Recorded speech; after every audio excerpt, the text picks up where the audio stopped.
In Haiti tonight, food remains a daily worry almost 2 weeks after the earthquake. So does shelter. Tonight in Haiti, a new control tower is up and running at the airport. 160 planes land a day. And before that, only 30 were able to land. The U.S. military repaired one of the capital's damaged docks. Now 150 containers can be unloaded. Relief agencies are rushing in 100,000 tents, a temporary solution to get Haitians off the streets before the rains come. We've learned the celebrity Hope for Haiti Now telethon last week has so far raised more than $61 million. With the world governments focused on Haiti and private charitable giving nearing $500 million, the people of Haiti say there's no end to their suffering in sight. However, tonight there is some light. Treasure Coast Bureau Chief Brian Garner takes us inside Port-au-Prince, where South Floridians are fighting to get this country knocked to its knees back on its feet.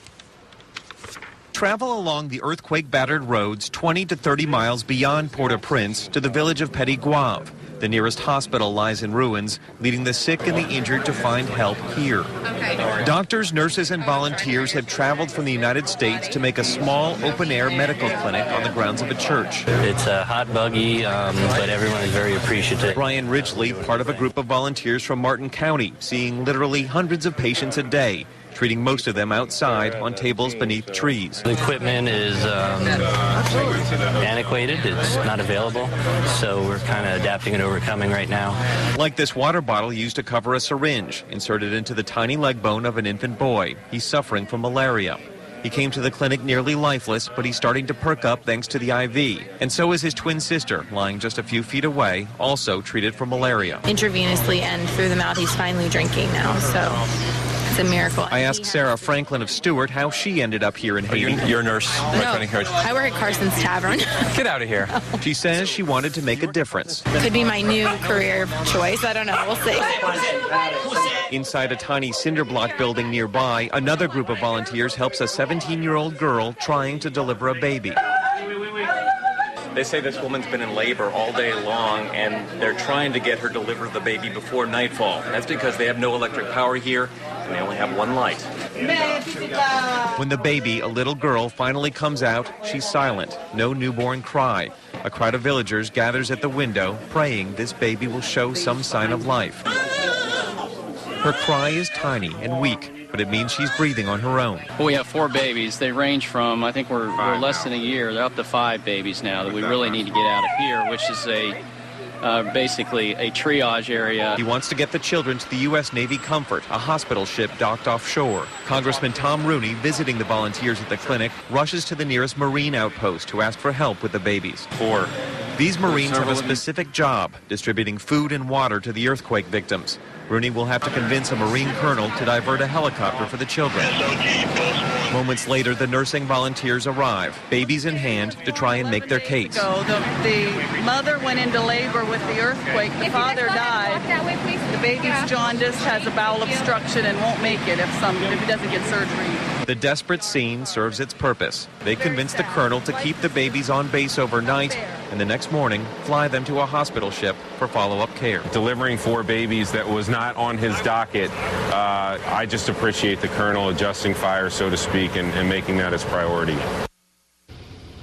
At last report, those 4 babies were stabilized and flown out to that hospital ship this morning, though one is in very critical condition. As you can see, those Martin County volunteers making a real difference at that clinic in Petit Guave.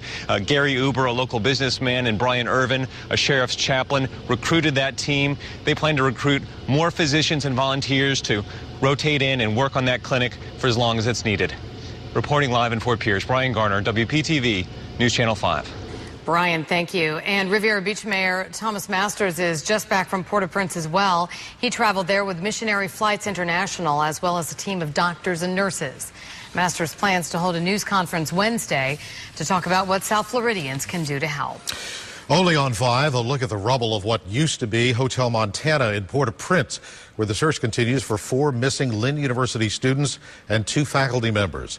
During his trip to Haiti, our reporter Brian Garner and Congressman Tom Rooney were part of a team allowed to visit the hotel. No new information tonight in the search for Brittany Gengel, Stephanie Crispinelli, Christine Genicasi, and Courtney Hayes and professors Patrick Hartwig and Richard Bruno. Searchers are still calling their efforts rescue, not recovery, as they continue to pull away rock and rubble. Earthquake survivors are continuing to arrive in South Florida today. Governor Charlie Crist visited the wounded at Jackson Memorial Hospital in Miami, where he promised aid to their country and for them. As if this is not a difficult enough time for those with family in Haiti. One woman says thieves used the tragedy to lure her into their trap. News Channel 5's Marcia Gonzalez tells us how they stole her savings she planned to send to Haiti. Difficult doesn't begin to describe the past 2 weeks for Eva Nelson. She helplessly watches reports of the devastation in her home country. A few of her relatives survived, but she knows many did not. En familia